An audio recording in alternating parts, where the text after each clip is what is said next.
73 года со дня рождения первого президента Чеченской Республики, Героя России Ахмата Хаджи Кадырова, да, Алгазу Обал Дуэлтин.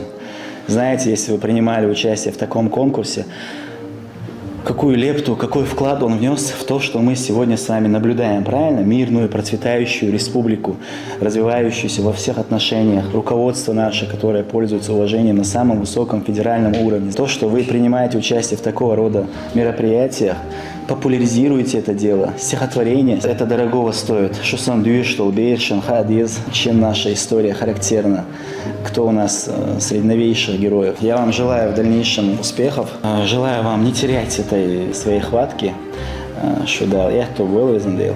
Для нас огромная честь было принять участие в конкурсе, потому что, например, в нашей семье, когда нас воспитывали родители, теми людьми, которые они приводили в пример, с моего детства были как раз-таки Ахмат Хаджи Кадыров, Рамзан Ахматович Кадыров. Я выросла, слушая рассказы о них. И хотелось бы в дальнейшем всем своим ровесникам передать, что реально Ахмат Хаджи – это наш герой, герой нашего времени. Мы должны помнить своих героев и восхищаться ими.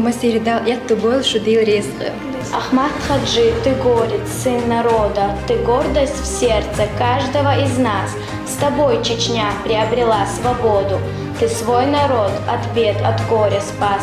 Ты честь свою не продал, не склонился, ты долг отчизне полностью отдал.